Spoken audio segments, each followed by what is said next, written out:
कहते हैं जब इंसान की दुनिया खामोश हो जाती है तब अल्लाह की आवाज दिल में गूंजने लगती है। जब चारों तरफ से उम्मीदें टूट जाती हैं तब एक ही दरवाजा रह जाता है, यकीन का। और वो यकीन अगर अल्लाह पर हो तो समझो रास्ता नहीं, पूरा समंदर बन जाता है। ये कहानी है एक ऐसे शख्स की जो दुनिया के अंधेरों में भटकते हुए जब गमों की गहराई में डूबा तो उसे सिर्फ एक ही डोरी ने बचाया, अल्लाह पर उसका कामिल यकीन। शहर लखनऊ की तंग गलियों में एक पुरानी सी कोठरी थी जहां रहता था ज़ियाउद्दीन, एक दर्जी जिसकी सिलाई की दुकान एक टूटी छज्जे के नीचे लगती थी। उम्र तकरीबन 45, चेहरे पे झुर्रियां, आंखों में थकन और दिल में ढेर सारा सब्र। लेकिन उसकी सबसे बड़ी दौलत थी उसका यकीन। ज़ियाउद्दीन के पास जिंदगी में ना तो बड़ा मकान था, ना महंगी दुकान, ना कोई खास रिश्तेदार। बीवी 5 साल पहले इंतकाल कर चुकी थी। एक बेटा था फरहान जो अब तालीम पूरी कर रहा था, लेकिन हालात ऐसे कि फीस देना भी मुश्किल होता जा रहा था। उस रोज जब सुबह की नमाज पढ़कर ज़ियाउद्दीन अपनी दुकान पे पहुंचा तो देखा कि दुकान की दीवार पिछली रात की बारिश से गिर चुकी थी। मशीन भी भीग कर खराब हो चुकी थी। वो कुछ लम्हों के लिए वहीं बैठ गया, हाथ उठे, आंखें बंद और होंठों से सिर्फ एक ही जुमला निकला, या रब तू ही काफी है।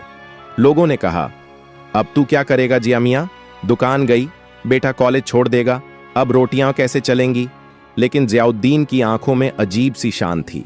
उसने कहा, जो रिज़्क़ देता है वो अभी जिंदा है और जब तक अल्लाह है तब तक मेरा डर मुझसे दूर रहेगा। अगले ही दिन उसने अपने पुराने दोस्त नफीस चचा से एक पुरानी मशीन उधार ली। दुकान की टूटी दीवार को खुद अपने हाथों से ईंटें जोड़कर ठीक करने लगा। लोगों ने मजाक उड़ाया, देखो बूढ़ा दर्जी अब मिस्त्री बन गया। मगर ज़ियाउद्दीन मुस्कुराता रहा। हर ईंट रखते वक्त उसके होंठों पर दुआ होती, या अल्लाह ये मेरी मेहनत नहीं, तेरा फजल है, तू कबूल फरमा। उस हफ्ते ज़ियाउद्दीन की दुकान पर कोई ग्राहक नहीं आया, मगर वो रोज बिस्मिल्लाह कहकर दुकान खोलता, 2 रकत नमाज पढ़ता और एक कुर्सी पर बैठकर तस्बीह करता रहता। बेटा फरहान भी मायूस होकर कहता, अब्बू कुछ और सोचिए, ये सिलाई का काम अब नहीं चलेगा। लेकिन ज़ियाउद्दीन ने फरहान के कंधे पर हाथ रखकर कहा, बेटा अल्लाह ताले की चाबी देर से देता है, लेकिन जब देता है तो दरवाजा नहीं, पूरा खजाना खोल देता है। फरहान चुप हो गया। अगले दिन जो हुआ उसने कहानी का पहला मोड़ ला दिया। शाम के वक्त एक बड़ी गाड़ी दुकान के पास आकर रुकी। उसमें से एक औरत उतरी, बुर्का पहने हुए, चेहरे पर नूर और आंखों में गम। उसने ज़ियाउद्दीन से पूछा, क्या आप बच्चों के कपड़े भी सिलते हैं? ज़ियाउद्दीन ने अदब से सर झुकाया, जी बीबी, बच्चा हो या बड़ों का कपड़ा, हर टांका दुआ के साथ डालता हूं। औरत ने कहा, मेरे बेटे का जन्मदिन है और मैं चाहती हूं कि वो जोड़ा आप ही सिए, मगर पैसे अभी नहीं दे सकती, अगले महीने दूंगी। ज़ियाउद्दीन ने मुस्कुराकर जवाब दिया, बीबी हर सिलाई से पहले मेरा हिसाब ऊपर वाला करता है, आप फिक्र न कीजिए, जोड़ा तैयार होगा और बखूबी होगा। अगले 2 दिन ज़ियाउद्दीन ने जैसे इबादत की तरह उस बच्चे का जोड़ा सिया। रेशमी कपड़ा, महीन कढ़ाई और हर टांके में एक दुआ पिरोई, या अल्लाह इस बच्चे की जिंदगी में बरकत दे, इसे नेक राह पर चला। बेशक कपड़े छोटे थे, लेकिन ज़ियाउद्दीन का तजुर्बा बड़ा था। उसने हर टांके में वो मेहनत डाली जो अक्सर लोग शोहरत कमाने में लगाते हैं। तीसरे दिन वो औरत फिर आई, इस बार गाड़ी से नहीं, पैदल। चेहरे पे पर्दा वहीं था, लेकिन आवाज में नम्रता और आंखों में सुकून। जोड़ा हाथ में लिया, देखा और बस एक लम्हे के लिए खामोश हो गई। फिर धीरे से कहा, आपका शुक्रिया, मेरे बेटे के लिए आपने जो किया वो शायद उसके अपने भी न करते। ज़ियाउद्दीन ने बस इतना कहा, बीबी मैंने कुछ नहीं किया, ये तो मेरा फर्ज था, आप बस बेटे को अच्छे इंसान बनाइए, यही मेरी मेहनत की असली मजदूरी होगी। वो औरत कुछ कहे बिना जाने लगी, मगर जाते वक्त एक कागज का लिफाफ छोड़ गई। जब ज़ियाउद्दीन ने उसे खोला तो उसमें 20,000 रुपये थे और साथ में एक चिट्ठी। जिस यकीन से आपने मेरे बिना पैसों के ऑर्डर लिया, उसी यकीन ने मुझे मेरा अल्लाह याद दिला दिया। मैं हूं नसीमा बानो, शहर की सबसे बड़ी स्कूल ट्रस्ट की चेयरपर्सन। आप जैसे लोगों की हमें तलाश थी। अब से आप ही हमारे स्कूल यूनिफॉर्म्स के ऑफिशियल दर्जी होंगे। अल्लाह ने मुझे आपसे मिलवाकर मेरा ईमान ताज़ा कर दिया। जब ज़ियाउद्दीन ने ये चिट्ठी पढ़ी तो उसका दिल सिजदा करने को मजबूर हो गया। आंसू निकल आए, लेकिन वो आंसू गम के नहीं थे, शुक्राने के थे। उसने सुबह की नमाज पढ़ी और फरहान को आवाज दी, बेटा, अल्लाह का वादा कभी झूठा नहीं होता। देख, बिना मांगे उसने वो दे दिया जो हम सोच भी नहीं सकते थे। फरहान ने वो चिट्ठी पढ़ी और चुपचाप अपने अब्बा से लिपट गया। अब्बू, मुझे माफ कीजिए। मैंने आपसे कहा था कि सिलाई का काम अब नहीं चलेगा, लेकिन आज समझ आया कि जब काम में अल्लाह का नाम हो तो वो काम कभी बंद नहीं होता। कुछ ही हफ्तों में ज़ियाउद्दीन की छोटी सी दुकान के बाहर स्कूल यूनिफॉर्म्स की भीड़ लगने लगी। शहर के कई स्कूलों ने नसीमा बानो की सिफारिश पर उसी से सिलाई का काम शुरू कर दिया। पुरानी मशीन अब 4 मशीनों में बदल गई थी। फरहान ने अब्बा के साथ बैठकर ऑर्डर का हिसाब किताब संभालना शुरू किया, लेकिन अभी सफर खत्म नहीं हुआ था, क्योंकि कुछ हफ्तों बाद नसीमा बानो ने ज़ियाउद्दीन को एक चाय की दावत पर बुलाया और वहीं पर रखा अगला इम्तिहान। ऐसा इम्तिहान जो सिर्फ सच्चे यकीन वालों का होता है। सुबह कुछ अलग थी, हवा में सुकून था और ज़ियाउद्दीन की दुकान पर रौनक। बड़े बड़े स्कूलों के लोग लाइन में खड़े थे। कोई ऑर्डर देने आया था, कोई सलाह लेने और कोई तो बस उसकी दुआ मांगने आया था। इसी भीड़ के बीच एक कार आकर रुकी। बाहर निकली नसीमा बानो, चेहरे पर वही नकाब, लेकिन आंखों में आज एक अलग रोशनी थी। उन्होंने फरहान को मुस्कुराकर कहा, अपने अब्बा से कहिए कि आज शाम 5 बजे हमारे स्कूल ट्रस्ट के ऑफिस में तशरीफ लाएं। एक खास दावत है, सिर्फ उनके लिए। फरहान ने हाथ जोड़ लिए और अंदर जाकर ज़ियाउद्दीन को बताया। ज़ियाउद्दीन सोच में पड़ गया। क्या ये किसी नए काम का सिलसिला है या फिर कोई और इम्तिहान? शाम हुई। ज़ियाउद्दीन ने अपना साफ कुर्ता पायजामा पहना, सिर पर टोपी रखी और दुआ पढ़कर निकला। जब वो स्कूल ट्रस्ट पहुंचा तो अंदर एक बड़ी मेज पर 7-8 लोग बैठे थे। सब बड़े ओहदे के लोग, स्कूलों के प्रिंसिपल, ट्रस्ट के मेंबर और बीच में नसीमा बानो। ज़ियाउद्दीन ने अदब से सलाम किया और एक कोने की कुर्सी पर बैठ गया। तभी नसीमा बानो ने कहा, जनाब ज़ियाउद्दीन साहब, आज हम आपको सिर्फ शुक्रिया कहने नहीं बुलाए हैं। आपके यकीन ने हमें एक नई सोच दी है। आज शहर में ट्रस्ट की एक नई शाखा खुल रही है, एक स्कूल जिसका नाम होगा मदारिसुल यकीन, और हम चाहते हैं कि आप उसके डायरेक्टर बने। एकदम सन्नाटा छा गया। ज़ियाउद्दीन की सांसें जैसे थम गईं।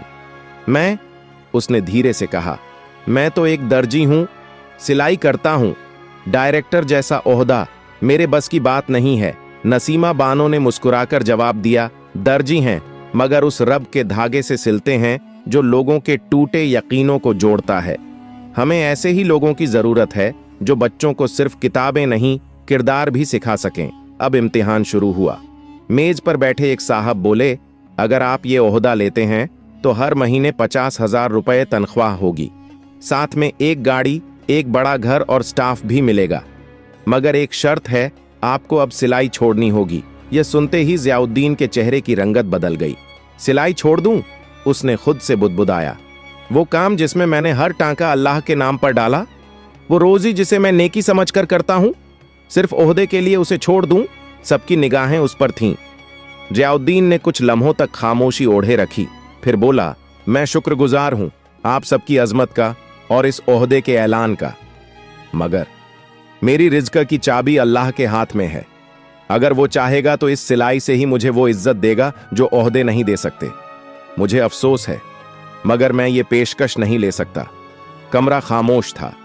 किसी को यकीन नहीं हुआ कि कोई ऐसा भी जवाब दे सकता है जहां लोग ओहदे के लिए रिश्वत देते हैं, वहां ये आदमी उसे ठुकरा रहा था। नसीमा बानो उठी और उसने सबसे पहले ज़ियाउद्दीन का हाथ चूमा। आपने हमें एक और सबक सिखाया कि इज्जत कभी कुर्सियों से नहीं आती, बल्कि उस यकीन से आती है जो इंसान को अपने रब से जोड़े रखे। बात यहीं खत्म नहीं हुई थी। ज़ियाउद्दीन लौटते वक्त रास्ते में रुका, नमाज पढ़ी और बस एक दुआ की, या रब, अगर तेरा वादा सच्चा है तो तू मुझे कहीं बड़ा बना, लेकिन उसी राह पर रख जहां तेरा नाम जुड़ा हो। और फिर जो हुआ वो पूरे शहर के लिए एक मिसाल बन गया। सुबह की सफेदी आसमान पर फैल चुकी थी। जियाउद्दीन ने रोज की तरह अपनी दुकान खोली, सफाई की, चटाई बिछाई और तस्बीह हाथ में लेकर बैठ गया। दुकान के बाहर वहीं टूटा हुआ बैनर लटक रहा था जिस पर अब फेडेड अक्षरों में सिर्फ दर्जी लिखा था, मगर उसके अंदर की नीयत उतनी ही चमकदार थी। कुछ ही देर में एक अजनबी नौजवान दुकान पर आया। हाथ में एक पुराना थैला था और कपड़े का गट्ठर। उसने झुककर सलाम किया और बोला, हजरत, मेरी बहन की शादी है, 2 जोड़े सिलवाने हैं, मगर पैसे अभी नहीं हैं। शादी के बाद लौटा दूंगा अगर मंजूर हो तो। जियाउद्दीन ने बिना आंख उठाए कहा, कपड़े दे दो बेटे, और शादी के दिन मेरी तरफ से एक दुआ और जोड़ा और रहेगा तो हफे में। नौजवान हैरान हो गया। उसने कहा, मगर आप मुझे जानते नहीं। मैं जियाउद्दीन मुस्कुराया। बेटा, जिसे अल्लाह जानता है उसे जानने के लिए मुझे नाम की जरूरत नहीं। नौजवान चला गया। उसी वक्त एक बच्चा दुकान के बाहर खड़ा हो गया, नंगे पांव, फटे कपड़े और नजरें सीधे जियाउद्दीन की सिलाई मशीन पर। जियाउद्दीन ने इशारे से पास बुलाया और पूछा, भूख लगी है? बच्चे ने गर्दन हिलाई। जियाउद्दीन दुकान बंद कर सीधे पास की होटल ले गया। 2 पराठे और 1 कटोरी दाल मंगाई। बच्चा खाते वक्त रो पड़ा। बोला, अम्मी बीमार हैं और 3 दिन से मैंने कुछ नहीं खाया था। जियाउद्दीन ने उसे 2 और पराठे बांध दिए और पूछा, कहाँ रहते हो? बच्चा बोला, मकान नहीं है। प्लेटफॉर्म पर शाम को जियाउद्दीन अपनी कमाई से दवाई ले आया और बच्चे को घर ले गया। छोटा सा कमरा लेकिन बड़ा दिल। और वहीं से एक नया सिलसिला शुरू हुआ। अगले कुछ दिनों में दुकान पर कई लोग ऐसे आने लगे। कोई बीमार मां का इलाज कराने आया, कोई बेरोजगार बेटा, कोई बेटी के निकाह की फिक्र में डूबा बाप।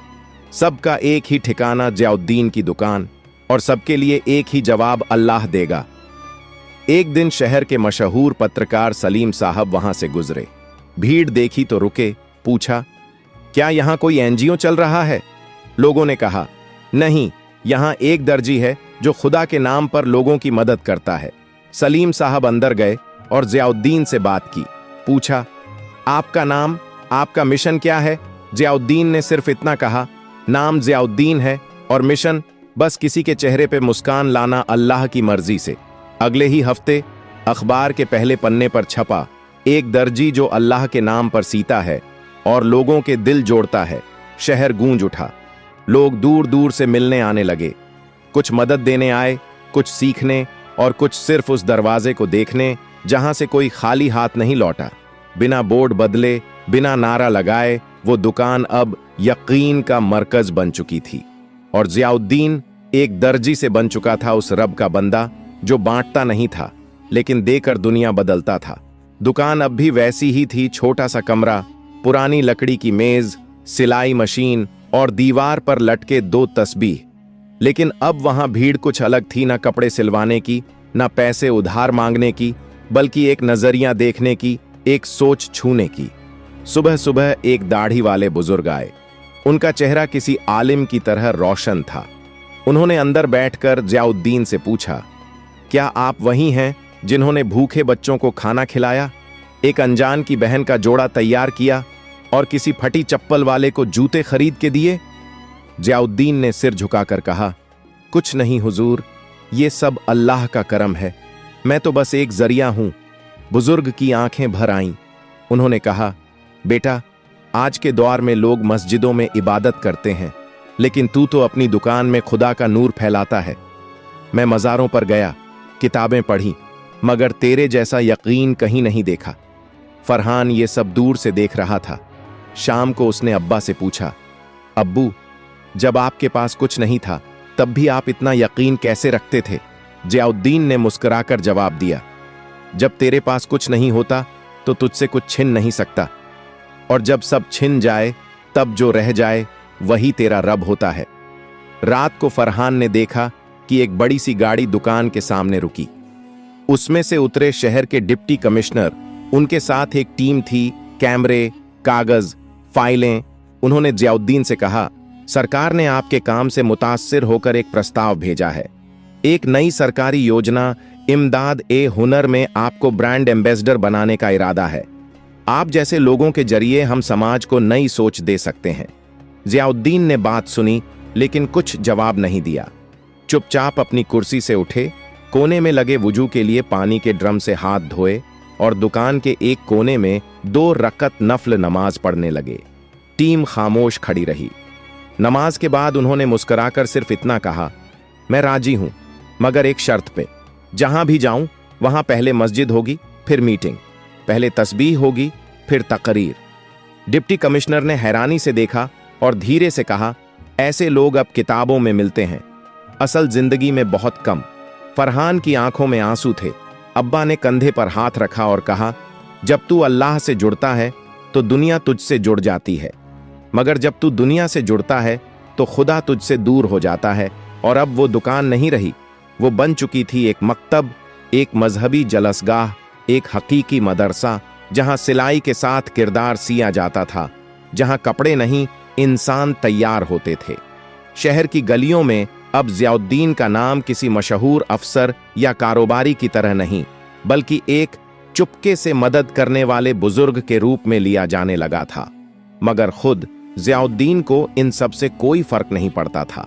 उसकी जिंदगी अब भी वही थी, सुबह नमाज, दुकान की सफाई और फिर तस्बीह के साथ दिन की शुरुआत। फरहान ने एक दिन कहा, अब्बा, हम चाहें तो ये दुकान बड़ी बना सकते हैं, एक नया शोरूम खोलें, एसी लगवाइए, नाम चमकाएं, आप अब ब्रांड हैं। ज़ियाउद्दीन ने मुस्कुराकर बेटे की आंखों में देखा और कहा, बेटा, अल्लाह का नाम जितना सादगी से लिया जाए उतना असर करता है। दुकान बड़ी हो जाए, इसमें बुराई नहीं, मगर नीयत बड़ी रहनी चाहिए, नाम नहीं। जिस रोज ये दुकान मैं से चलने लगे और वो से न चले, उसी रोज इसे बंद कर दूंगा। अगले हफ्ते एक बुजुर्ग मौलाना आए लखनऊ के मशहूर दारुल उलूम से, और उन्होंने कहा कि उनके मदरसे में दीनी तालीम के साथ हुनरमंद बच्चों को सिलाई कढ़ाई की तालीम देने के लिए किसी ऐसे शख्स की जरूरत है जो हुनर के साथ यकीन भी सिखा सके। हमारे बच्चे कुरान तो पढ़ते हैं, मगर जिंदगी सीने वाला कोई नहीं। हमें दरकार है ऐसे उस्ताद की जो उन्हें खुददारी, सब्र और तवक्कुल सिखा सके। ज़ियाउद्दीन ने बिना देर किए हामी भर दी। अब हर जुमा को वो दारुल उलूम जाता, बच्चों को सिर्फ मशीन चलाना नहीं बल्कि अल्लाह की रजा के साथ काम करना सिखाता। एक दिन एक बच्चा आया, नाम था रईस, माँ का अकेला बेटा, जो कहता था, अम्मी कहती हैं मेहनत करना सीखो वरना दुनिया तुम्हें जूते पहनाएगी। ज़ियाउद्दीन ने उसके हाथ में तस्बीह देकर कहा, बेटा, मेहनत हाथ से करो और यकीन दिल से। जब दोनों साथ होंगे तो दुनिया नहीं, अल्लाह तुम्हें जूते देगा, और वो भी नए। मदरसे की छत से रोज शाम को बच्चों की आवाजें आती, या अल्लाह हमें भी अपने ज़ियाउद्दीन जैसा बना। और ये दुआ धीरे धीरे शहर से निकलकर सूबे में फैल गई। एक दिन मुख्यमंत्री के दफ्तर से फोन आया, हम चाहते हैं कि आप हुनर और हया मिशन के मुख्य सलाहकार बने, लाखों बच्चों को आपकी जरूरत है। ज़ियाउद्दीन ने सिर्फ इतना कहा, अगर मंच पर बैठने से बेहतर किसी बच्चे की सिलाई सुधारना है तो मैं वहीं बैठूंगा, मशीन के पीछे। उस रात फरहान ने देखा कि अब्बा अकेले दुकान में बैठे रो रहे हैं। पूछा, अब्बा, आप क्यों रो रहे हैं? ज़ियाउद्दीन ने कहा, जब लोग तुझे ताली दें तो न रो, मगर जब तुझे ये लगे कि तू वाकई अच्छा है तो जरूर रो, क्योंकि यही घड़ी है जब शैतान सीने में गुरूर का बीज बोता है। दिन बीतते गए, मगर ज़ियाउद्दीन की दिनचर्या वैसी ही रही। फज्र की नमाज, दुकान की सफाई, तस्बीह के साथ शुरुआत और हर सिलाई में अल्लाह का नाम। अब लोग कपड़े नहीं बल्कि दुआएं लेने आते थे। एक दिन एक बुजुर्ग औरत आई, गोद में 5-6 साल का बच्चा, आंखों में थकान और होठों पर खामोशी। वो बोली, बेटा बिस्तर पर है, बीमारी है, डॉक्टरी इलाज काम नहीं आया, किसी ने कहा कि आपसे मिलवाना जरूरी है। ज़ियाउद्दीन ने बच्चे का माथा सहलाया, कुरान की एक आयत पढ़ी, हाथ उठाकर दुआ की, या शाफी, तू ही है जो शिफा देता है, इलाज से नहीं अपनी रहमत से। और फिर बच्चे की मां से कहा, रोज सुबह एक चुटकी मिट्टी इस दुकान की दे जाना और उसके सिरहाने रख देना, दवा से नहीं यकीन से फर्क आएगा। 3 दिन बाद वही औरत दौड़ती हुई आई, बच्चे को गोद में लिए हुए। बच्चा मुस्कुरा रहा था, उठकर बैठ गया था। औरत ने रोते हुए कहा, आपने क्या दिया? ज़ियाउद्दीन ने जवाब दिया, मैंने कुछ नहीं दिया, अल्लाह ने लिया हुआ यकीन वापस कर दिया। अब रोज दुकान के बाहर एक छोटा लंगर लगने लगा, 2 पराठे, 1 कटोरी दाल और 1 प्याला पानी, हर भूखे के लिए। कोई पूछता, कौन देता है ये सब? लोग जवाब देते, एक दर्जी जो दरवाजा नहीं खोलता, दिल खोलता है। फरहान अब दुकान में बराबर बैठता था। जियाउद्दीन ने उससे कहा, बेटा, ये दुकान अब सिर्फ हमारी नहीं, ये हर उस इंसान की है जो भूखा, बेसहारा या टूटा हुआ है। इसे नाम से नहीं, काम से जिंदा रखना। एक दिन एक बुजुर्ग तिब्बी हकीम आए। उन्होंने कहा, मैंने कई मर्जों का इलाज किया है, लेकिन यहां जो रूहानी सुकून है वो कहीं नहीं मिलता। क्या मैं कुछ वक्त यहां बैठा करूं? जियाउद्दीन ने मुस्कुराकर कहा, जब जगह अल्लाह के जिक्र से पाक हो जाए तो वहां हर दिल को आराम मिलता है। अब दुकान एक नई शक्ल लेने लगी थी, एक आध्यात्मिक अड्डा जहां लोग दुआ, मशवरा, तस्बीह और तवक्कुल लेने आते थे।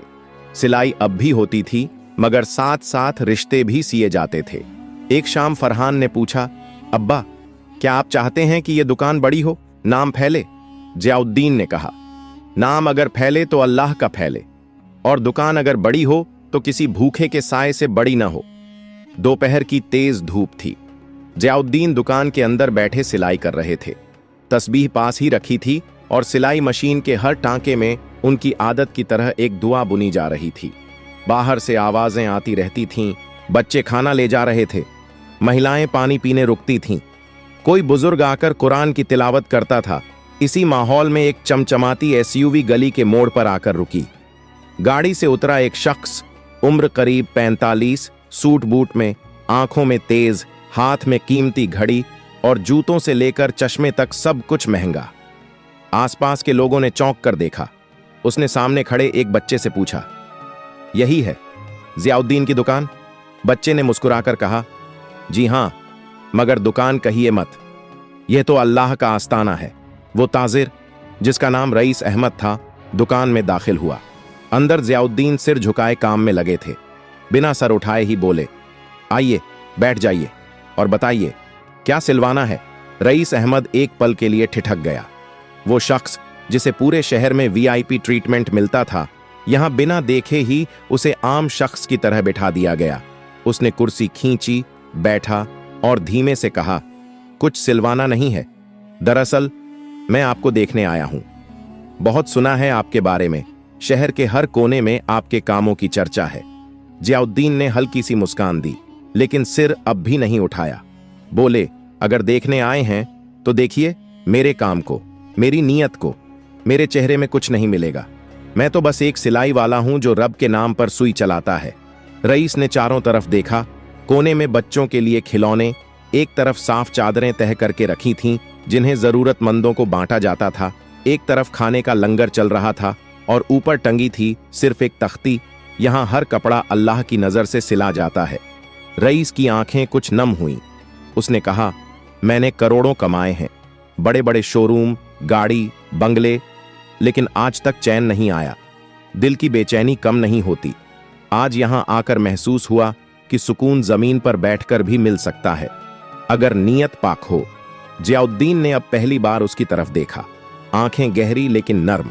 बोले, ताजिर साहब, दौलत कमाने में बुराई नहीं, मगर अगर दौलत दिल के ऊपर बैठ जाए तो सुकून वहीं दम तोड़ देता है। दौलत से रोटी मिलती है, मगर दुआ से बरकत मिलती है, और बरकत वहीं मिलती है जहां दिल नम्र हो और हाथ खुले। रईस ने कुछ सोचते हुए जेब से एक चेक निकाला, 50 लाख रुपए का, और कहा, यह मेरी तरफ से आपके कामों के लिए। आप चाहें तो इससे अपनी दुकान को बड़ा बना सकते हैं, लंगर बढ़ा सकते हैं, जो चाहें। जियाउद्दीन ने चुपचाप चेक देखा और फिर उसे मोड़कर वापस उसकी जेब में रख दिया। साहब, जो लंगर अल्लाह चला रहा है उसे इंसानों की तिजोरी की जरूरत नहीं। अगर आप वाकई देना चाहते हैं तो हर महीने एक गरीब के लिए राशन बांटिए, एक बच्चे की तालीम का खर्च उठाइए या किसी के इलाज का जिम्मा लीजिए। नाम हमारा नहीं, नेकियां आपकी हों। रईस कुछ देर चुप रहा, फिर पहली बार जमीन पर बैठ गया, कुर्सी से नीचे। हाथ जोड़कर कहा, आज मैंने एक वली से मुलाकात की है। मैं अब ताजिर नहीं, सिर्फ एक इंसान बनकर जिंदगी जीना चाहता हूं। वो दिन था जब एक अमीर ताजिर ने इस दुकान से लौटते वक्त अपने जूतों से ज्यादा एक तस्बीह को अहमियत दी। अब दुकान में ताजिरों के नाम नहीं पूछे जाते थे, सिर्फ दिल की हालत देखी जाती थी। शाम ढल चुकी थी। सूरज की आखिरी किरणें जियाउद्दीन की दुकान की दीवारों पर सुनहरी चमक बिखेर रही थीं। चिड़ियाओं लौट रही थीं, बच्चे खाना बांटकर वापस बैठ चुके थे और तस्बीह की खनक हवा में धीरे धीरे गूंज रही थी। मगर आज माहौल कुछ ज्यादा खामोश था। फरहान ने देखा कि अब्बा सामने की कुर्सी पर बैठे हैं, आंखें बंद, तस्बीह हाथ में, होंठ हिल रहे हैं लेकिन आवाज नहीं आ रही। धीरे से पास गया और कंधे पर हाथ रखा। जियाउद्दीन ने आंखें खोलीं, एक गहरी सांस ली और बोले, बेटा, लगता है अब मेरा सिलसिला पूरा होने वाला है। फरहान कांप गया। अब्बा, ऐसी बात मत कीजिए। जियाउद्दीन ने बहुत प्यार से मुस्कुराते हुए कहा, मौत से डर नहीं लगता बेटा। मैंने पूरी जिंदगी उस अल्लाह के भरोसे गुजारी है जिसने हर लम्हा मुझे उठाया, संभाला। अब जब बुला रहा है तो क्या मुंह मोड़ूं? उन्होंने उठकर वुजू किया, 2 रकत नमाज अदा की और फिर दुकान के कोने में बैठ गए। रात के वक्त दुकान के बाहर एक आदमी आया, नंगे पांव, आंखों में पानी, हाथ कांपते हुए। कहने लगा, मैं लुट गया हूं, घर उजड़ गया, जीने का कोई रास्ता नहीं बचा। जियाउद्दीन ने उसे अंदर बुलाया, पानी दिया और एक पुराना कुर्ता निकालकर उसके कंधों पर रख दिया। बेटा, जब सब कुछ छिन जाए तो समझो कि अब सिर्फ अल्लाह रह गया है, और जब अल्लाह रह गया है तो सब कुछ दोबारा मिल सकता है। आदमी फूट फूट कर रो पड़ा। जियाउद्दीन ने उसके सिर पर हाथ रखा और धीरे से पढ़ा, ला तखफ इन्नल्लाह माना, मत डर, अल्लाह हमारे साथ है। उस आदमी ने कहा, क्या मैं रोज यहां आ सकता हूं? जियाउद्दीन ने कहा, यह जगह मेरी नहीं, अल्लाह की है। यहां आने से पहले इज्जत लाओ, नाम नहीं। रात गहरी हो चली थी। फरहान दुकान बंद करने आया तो देखा अब्बा वहीं बैठे बैठे सो गए हैं। तस्बीह हाथ में है और चेहरे पर एक रूहानी चमक है, जैसे कोई सुकून की चादर ओढ़कर मुस्कुरा रहा हो। पास गया, हल्का सा झुका, अब्बा। लेकिन अब्बा की रूह अब सफर पर जा चुकी थी। अगले दिन शहर की सुबह कुछ और थी। अखबार की पहली सुर्खी थी, एक दर्जी चला गया मगर पीछे छोड़ गया यकीन का खजाना। उनकी दुकान के सामने हजारों लोग जमा हुए। कोई बच्चे जिन्हें उन्होंने कपड़े दिए थे, कोई माँ जिनकी दवाई के लिए उन्होंने चुपचाप पैसे भेजे थे, कोई वो ताजिर जिसने उन्हें सजदा किया था। हर चेहरा गीला, हर हाथ दुआ में उठा हुआ। उनकी तस्बीह अब दुकान की दीवार पर टंगी थी। फरहान ने दुकान को बंद नहीं किया, बल्कि एक नया बोर्ड लगाया, दर्जी साहब नहीं रहे, मगर उनका यकीन अब भी यहां सिलाई करता है। कभी किसी गली में कोई भूखा बच्चा आज भी पूछता है, क्या यहां वो बुजुर्ग रहते हैं जो बिना नाम पूछे रोटी देते थे? तो जवाब आता है, वो नहीं रहे, मगर उनकी खुशबू अब भी इस हवा में है, क्योंकि यकीन मरता नहीं, वो बस एक दिल से दूसरे दिल तक सफर करता है।